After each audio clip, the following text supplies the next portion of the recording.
Bonjour à toutes et à tous et bienvenue dans le 35e numéro de la Gazette du Maine, le podcast de Stephen King France qui vous résume l'actualité de Stephen King. Je suis Émilie et je suis très heureuse de vous emmener avec moi en balade dans le Maine pour vous conter les nouvelles informations depuis le 23 mars.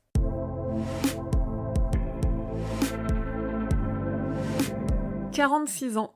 Le 5 avril 2020, cela a fait 46 ans que Stephen King publiait son premier roman. Carrie est paru pour la première fois le 5 avril 1974 et, sauvé de la poubelle par Tabitha, il a été immédiatement adapté par Brian De Palma, ce qui a lancé la longue carrière pleine de succès de Stephen King. En parlant de romans cultes, saviez-vous que le Shining a été inspiré par une chanson de John Lennon ? Si le Stanley Hotel lui a inspiré l'histoire de l'Overlook, le concept même du Shining le vient du titre Instant Karma, et je vous explique tout ça sur le site. J'aimerais qu'on ne vive pas dans une de mes histoires. Ce sont les mots forts de Stephen King dans une interview pour CNN. S'il a l'air en forme, car n'oublions pas qu'il a 72 ans, King est aussi très critique envers Trump et le gouverneur de Floride, où il réside en hiver, sur la gestion de la crise du Covid-19, et surtout, il revient sur les parallèles entre son roman Le Fléau et la réalité actuelle. Alors qu'en France, les publications de livres sont beaucoup reportées, aux États-Unis, on n'a pas l'air de trop s'en faire, puisque If It Bleeds, le prochain livre de Stephen King qui est un recueil de 4 novellas, sera publié aux États-Unis avec 2 semaines d'avance, c'est-à-dire le 21 avril. Au départ silencieux, les éditeurs britanniques de King ont suivi le mouvement en avançant eux aussi la parution. La date de parution approchant donc, on a eu la 4e de couverture américaine de ce nouveau King qui nous révèle qu'en plus du retour d'Holly Gibney, on devrait voir revenir le détective Ralph Anderson que l'on a appris à connaître dans l'Outsider, une des nouvelles du recueil étant présentée comme une suite indépendante à l'Outsider. En parlant publication, Stephen King, qui a souvent été très critique envers Amazon, a invité ses lecteurs et ses lectrices à soutenir les librairies indépendantes en ces périodes difficiles, en commandant directement leurs livres sur un site qui regroupe les librairies indépendantes. En tout cas, tout ce contexte compliqué, et notamment pour l'édition, n'a pas empêché le livre de poche de dévoiler la couverture de Classe to Risk, l'anthologie sur les catastrophes en avion éditée par King et Bev Vincent, avec des histoires de King et de Joe Hill dedans.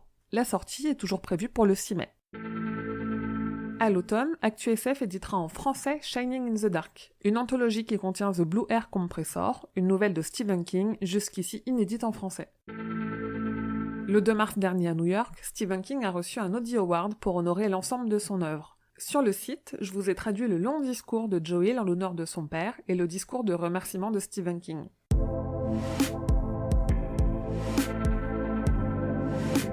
Nouvelle annulation, ou plutôt nouveau report, côté adaptation. Greg Nicotero a publié sur son Instagram pour annoncer que le tournage de la saison 2 de la série Creepshow est interrompu, évidemment à cause du Covid-19. Sinon, on a appris que la saison 2 de Castle Rock était enfin disponible en français. C'est le service Starzplay qui la propose, un service payant qui vient compléter les offres d'Apple TV, Orange et Amazon Prime, mais qui propose en ce moment une offre d'essai gratuite de 30 jours, de quoi regarder tranquillement cette saison 2 de Castle Rock qui est, à mon humble avis, excellente. Et toujours à propos de saison 2, Jason Bateman nous en dit un peu plus sur l'Outsider. Il a joué le rôle de Terry Maitland, a produit la série et a réalisé plusieurs épisodes, et il a confirmé dans une récente interview la volonté d'une saison 2 pour The Outsider et de son souhait de ne pas marcher sur les plates-bandes de Stephen King, puisque cette saison 2 ne serait basée sur rien, tout a été raconté dans la première. Dans son podcast Post-Mortem, Mick Garris a révélé que Tabitha King a écrit une suite à La Nuit déchirée, le film dont le scénario a été écrit par Stephen King. Cette suite impliquait une équipe féminine de basketball, mais le film ne s'est jamais fait.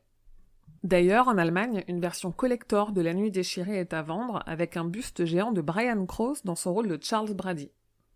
L'éditeur américain de Blu-ray de collection Scream Factory prépare pour juillet une belle édition collector de Graveyard Shift, le film qui adapte la nouvelle Poste de nuit et qui en français a 2 noms, Les créatures du cimetière et plus récemment Rats.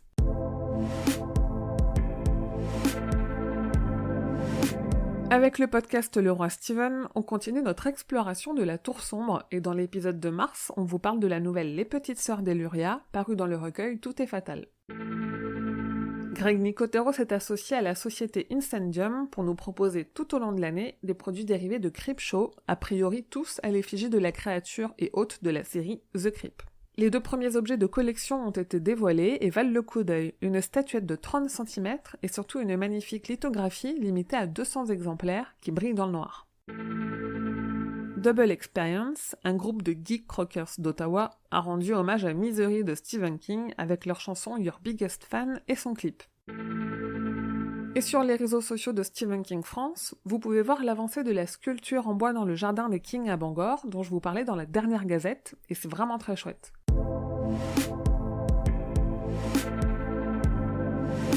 Le 15 avril sera publié en livre audio chez Audiolib L'Institut, le dernier roman de Stephen King.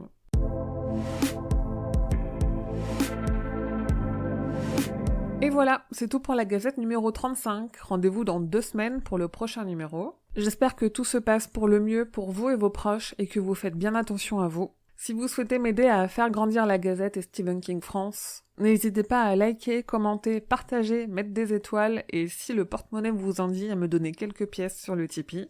Sinon, pour discuter, échanger, questionner, c'est comme d'habitude, vous pouvez venir me trouver à tout moment, ainsi que tous les autres fans sur les différents réseaux de Stephen King France, donc sur Instagram, sur Twitter, sur Facebook, il y a une page, mais il y a aussi un groupe, et aussi pour continuer à discuter sur le serveur Discord.